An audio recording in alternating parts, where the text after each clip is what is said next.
Oh, there we go. We go. All right, check this out. I'm using studio buttons now. Live from the no one wants to sponsor this show studio. No one wants to sponsor this show studio. Okay, here we go.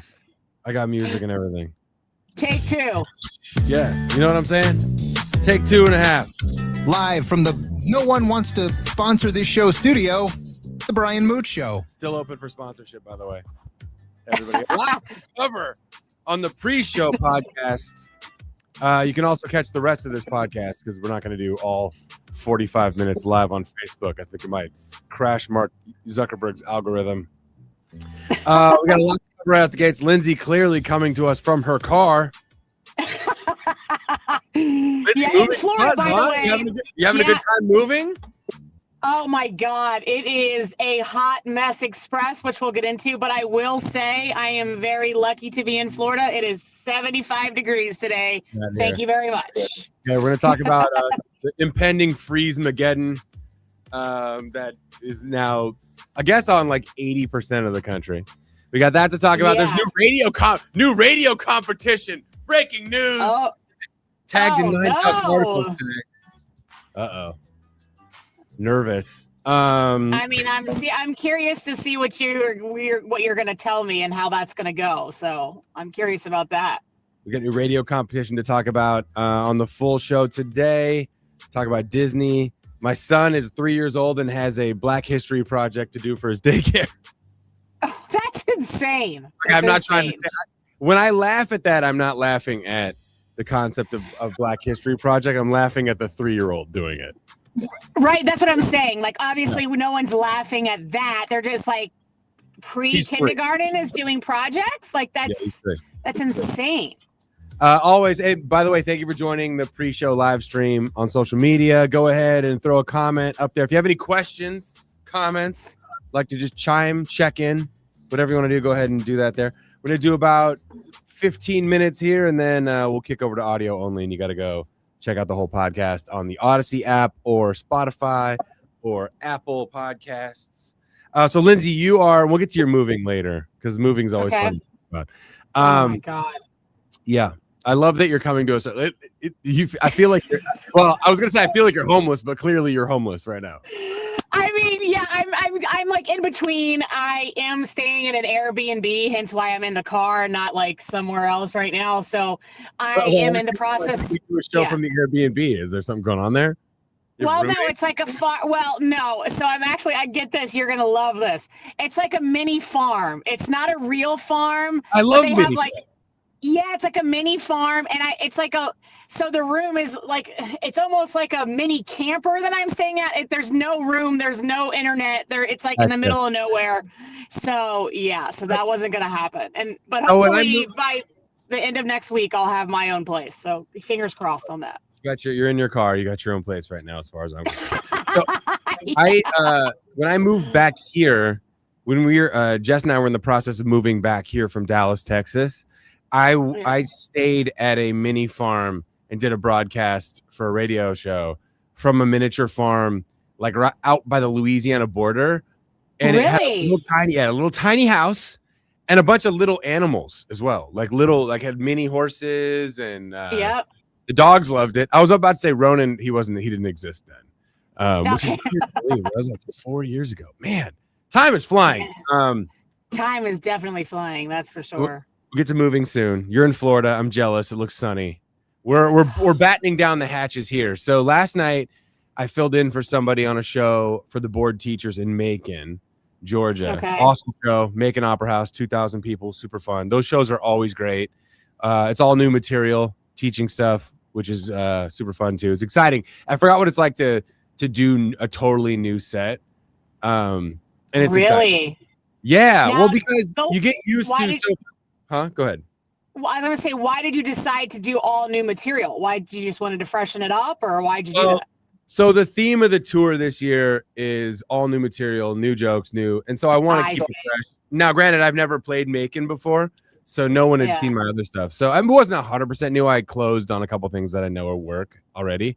But it's always exciting doing new stuff, like new stories, new things that I've always thought were funny, especially about teaching, and then have it work out on stage. I'll tell you one of them right here, though. This one, I was excited about this one. So when I first started teaching in high school, I was teaching special ed, right? And when I showed up at my class was like in this weird corner room in the middle of nowhere. And I was like, oh, hell no. Like, I'm not going to sit over there. No way. Like, we're part of this. I felt like they were hiding us.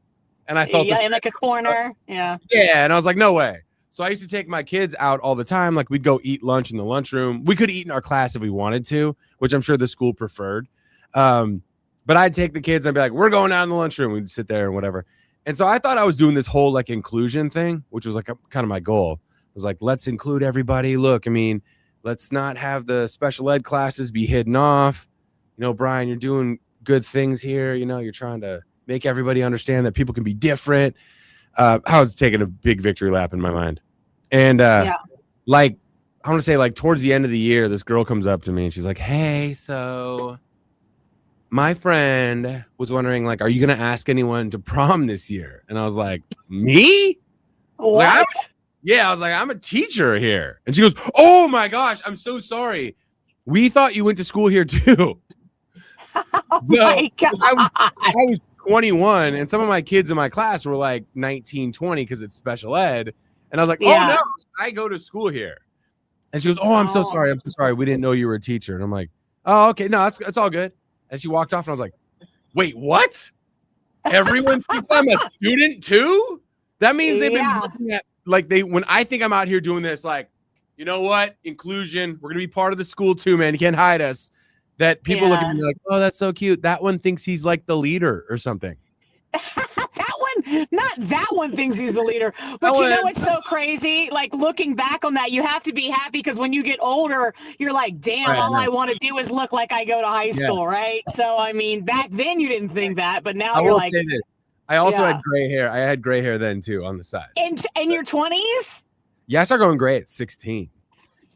Really? That's crazy. I mean, it works for you because let me tell you, Brian, like when you did the board teachers, when I was in Nashville and you came and I was like posting pictures and like videos of us backstage at your show, all my friends who didn't know who you were, they're like, who's the hot guy with the salt and pepper hair? I was like, oh, he's married. Okay, leave him alone. leave him alone. He's married. But also, yes. Yeah. I had a couple girls ask me, and that they specifically said, "Who's the hot guy with the salt and pepper hair?" They did say, "Oh, putting that on my resume." Who's the hot guy with the pepper hair? So, anyways, they had to postpone a bunch of other shows. It's crazy when the South gets winter weather like this. It's nuts because it's like everybody is. I went to the Publix yesterday. And people were like in survival mode already. And I get it. Look, it's easy to laugh at the South because you're like, oh, you don't even know what winter is. The problem is that we're not prepared. We're not equipped. Like, correct. If we get an ice storm, you've lived in the South. Like, we get an ice storm in the South, we're all just stuck. Like, we're just here. Like, Donner Party. We have to eat each other. Like, there's no, we don't have any like snow plows. There's no like. The only salt we have for roads is whatever you have in your kitchen. That's it. Yeah, that's it. No, you're 100% correct. And when we were in Dallas, we had that freeze. I mean, God, Dallas never got winter. It was so bad. And I've lived in the North and the South, so I can say, just like you said, all the North people were laughing. I'm like, actually, it's not funny because in the North, you're ready, but in the South, they're not ready. They have no salt trucks. They don't. And then everybody panics and buys all the things because it's either going to hit really hard and you're not going to be able to leave for 5 days or nothing's going to happen. But you never know if it's going to be one or the other. Yeah, you don't know. And that's what happened in Dallas. No one thought it was going to be that bad. And it was that bad. Dallas was rough, man. I didn't have power for 5 days. I didn't have water for a couple of days. The apartment that I lived in downtown Dallas, and Lindsey, you lived in Dallas at the time, so you know what I'm talking about. But for those who don't, we had a pool on like the 8th floor, and it broke through. It froze, expanded, and broke through like on a drain, and then started dumping water on top of a car that got frozen solid. Like there was like it looked like a frozen waterfall on top of a car. which it was crazy. And it was like this person parked away from everybody because it was like the top parking deck. They had like some fancy BMW. You know, it was one of those people. You know those people who park. They think their car is like worth $1 zillion, and they park a mile away. Yeah, they park like they walk all across the lot because they're like, I don't want anyone parking next to me. But the odds of that happening is that your car is the only car that gets like frozen water from a pool pipe dumped on it. Yeah, like Hugh Alanis Morissette, ironic, you know? Yeah, it's right. Like that. It's like, you know, come on. Broken pipe, frozen on your Beamer. So we're preparing for that. We have a sled. We for Ronan, because yeah. I mean, I don't think we're ever gonna beat 2 years ago when there was snow. We went out and I was pulling him around on a trash can lid with a rope. Yeah. And we walked around the corner and there was a TV camera crew there. So, and they were like, hey, and I'm like, whoa, what's going on, guys? So let's do this. Yeah. We're not going to beat that, but we're preparing. We're doing the best we can. So let's talk. That. Good luck. Yeah. Let's talk radio competition. So I've gotten about a million text messages about the new afternoon show. Across the street. Who's coming into my territory? Who's doing that? Former coworker of mine, Kristen Klingshern, who is on the Burt Show. We've talked the Burt Show saga here. We have. It gets weirder, to be honest. That whole thing gets weirder. Why do you say that though? Because Kristen's now doing afternoons? You think that's weird? It doesn't really make any sense. I mean, maybe it will next week when they launch on Monday, I guess, with Ethan Cole. I like Ethan Cole a lot. Ethan's a great guy. He used to work. He had his own syndicated show on Power 96.1 in the afternoons.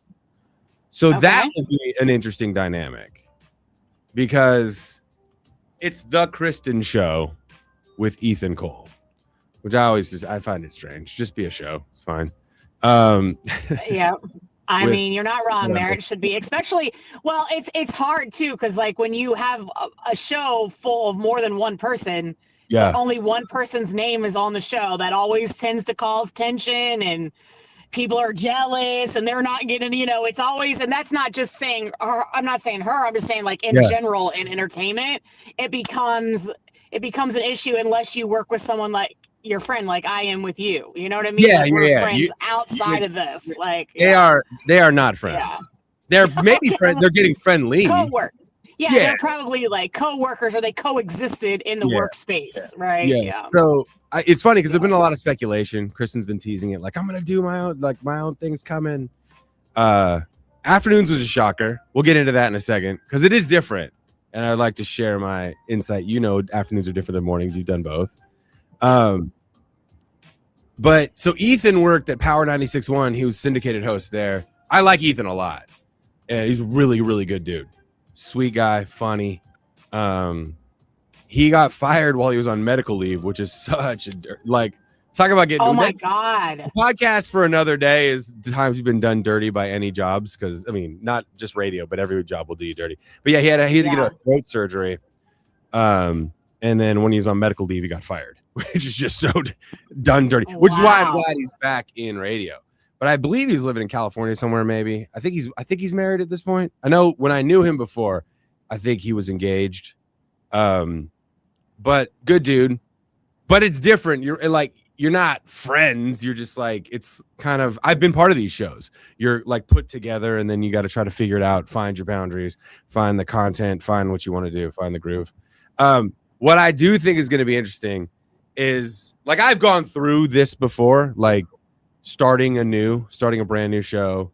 Yeah. Like, the expectations are, oh my gosh, come out the gates, and then the shine wears off and you're like, oh, yep, this is just radio.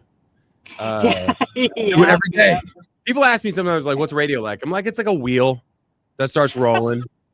And then it does become that, yes. And then it stops rolling and you're sad. And then it starts rolling again and you're happy. Because it's just it's relentless. There's no season. It's not like a television show. There's no end. There's no well, there is an end. I've been there before. There's a beginning. There's lots of ends, actually. There's no end of season 1. You get a break, and it just kind of keeps going, and you're just relentless about it. And And the mental shift when you do things in this climate, man, you got to be always worried about budget and revenue and ratings. You know what I mean? And that's why I will say this. The one thing I like about being solo, like I have no co-host.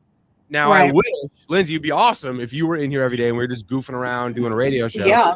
But now you have 2 salaries to worry about. And you've done mornings, you're always worried that you're not generating enough revenue. And I think the change, because when you come from a syndicated show like the Burt Show, right?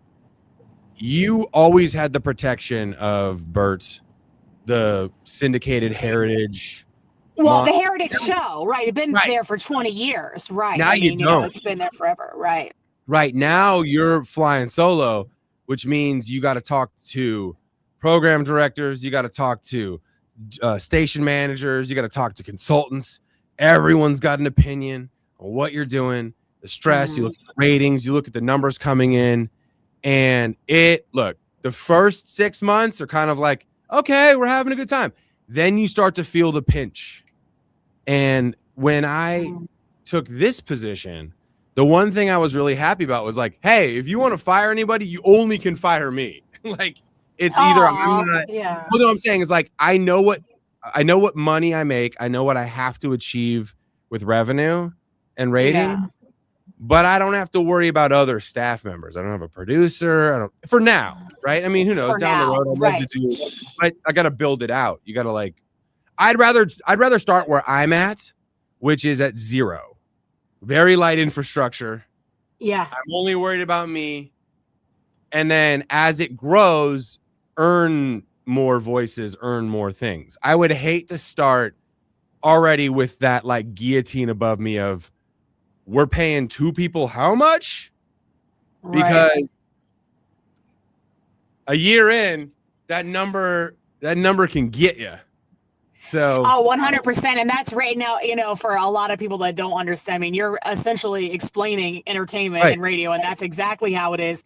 But honestly, Brian, I have to give it to you because I understand this and I look at it that way, and so do you. But a lot of people that are in this business never do that. They never think about their revenue.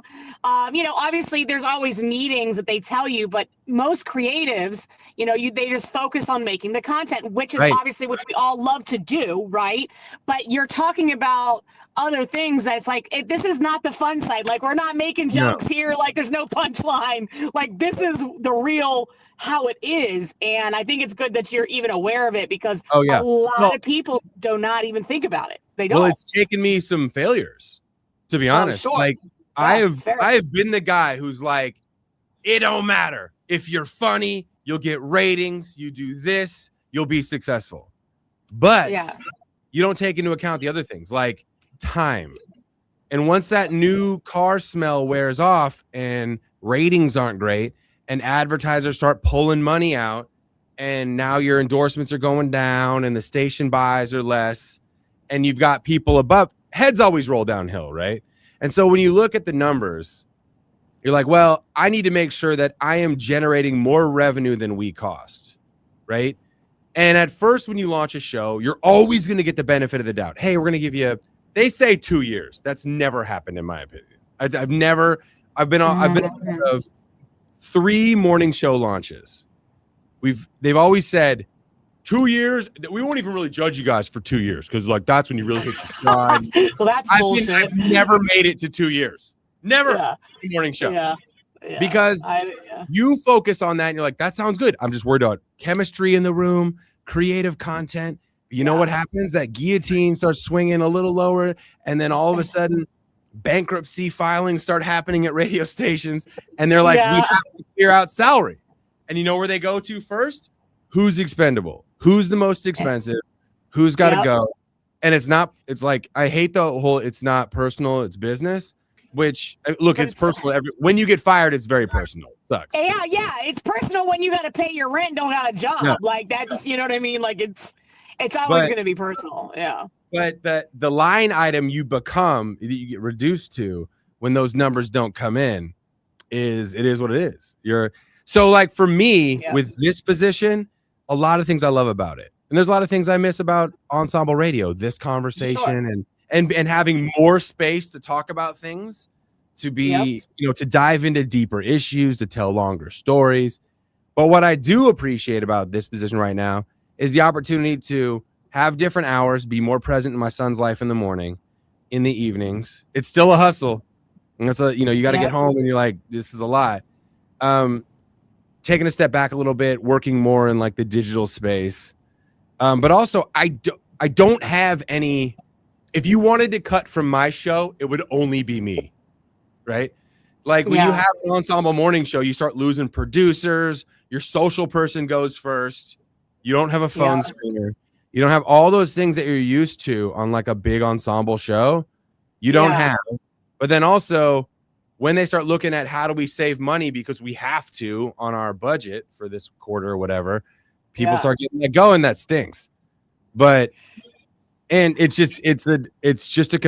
a competitive landscape. You got to learn where to make money digitally, ratings wise. And I mean, honestly, Brian, you literally just dropped Radio 101 free gyms to Kristen right there. Last 10 minutes. Free gyms, everybody. Here they are. Because it's true.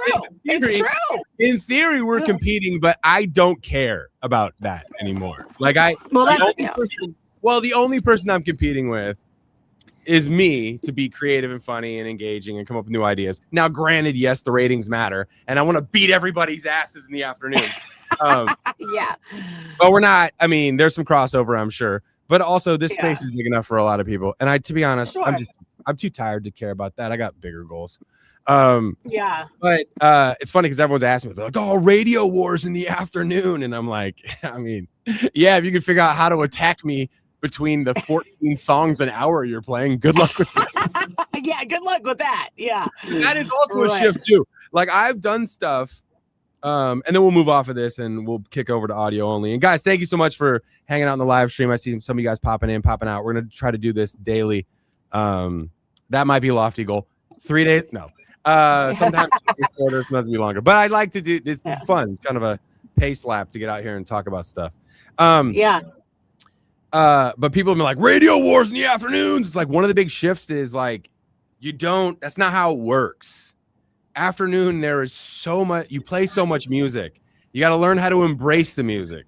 You got to learn how to be funny in 13 seconds or entertaining or informative. Or we talk, look, I got a break coming up. I want to promote this nonprofit. How do I do it in an engaging way for 13 seconds and save my content time for like my benchmark breaks? Or it's a whole different ballgame.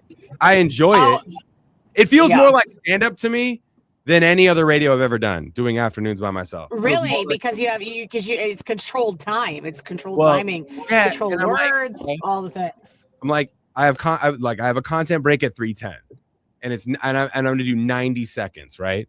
And I find a story, and I'm like, okay, this story's funny. I'm going to present it in 12 to 15. I'm going to like get into it a little bit for about 25 or 30, and then I need to have like a punchline out. Or something. If it's a funny thing, if it's informative, then maybe toss some resources that direction. Like if we're talking about winter stuff, I'm not going to be like, and that was the freeze or whatever. You're going to do something. Not like 1972 radio. You're going to go give them some resource at the end.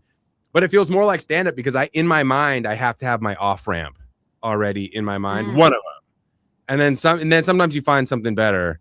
For example, I was talking about yesterday, and when you say you're talking about it with yourself. That's a whole other thing. I mean, in your mind, like you in your mind. Well, see, Kristen and Ethan will have each other, but here's the other problem: 2 people can make a 90-second break 3 minutes and like that, and they don't want that. They want that to be short. So I was doing this story about how if you freeze your bread first and then thaw it out, it goes through a process called regradation, which breaks down the enzymes and makes it easier for your stomach to digest bread. Right? Interesting. Did not know that. I said, that's all I know. If anyone asks you a follow-up question, you just change the subject because I know nothing more about it. And it made me come up with an idea of doing a bit called like the no follow-up scientist. It's just like, I just tell you a fact. And when you're like, and what about? I'm like, that's it. No questions. That's it. Regradation. Yeah. So yeah, no, it'll be interesting to see. It'll be I I mean, I've been through variations of radio change, and it'll be an interesting evolution to watch because it's the afternoons ain't the mornings. It ain't the mornings. You ain't the mornings, and you're saying you just went through it, and and also, by the way, all this information that you just said is why radio is definitely a skill. And listen, we're doing a podcast right now. We love podcasts, but radio is not a podcast. It is completely different skill. And I love that you just touched on all that because you were just literally telling your journey and saying that, Kristen, you're about to go through this too. But also just like you can't put podcasters on radio. Yeah. That's what I'm saying. I don't. When people are like, you're competing, I'm not competing with her or Ethan. Good luck. Good luck, y'all. You've got so many battles to fight on your own before we're competing. Yeah. You got battles to fight internally. You got battles to fight in the room together. You've got battles to fight with programmers. You've got so many battles to fight before you get to, like, what is it? Like Mike Tyson's Punch Out before you get to like, I'm more like King Hippo. Like you got a couple to go through before we're competing. So thank you guys for listening to the live stream. Go check out the podcast. You get to catch the back half of the show. We're going to talk about Lindsey moving. We're going to talk about my son's Black History Project. And I appreciate y'all for chiming in and hanging out.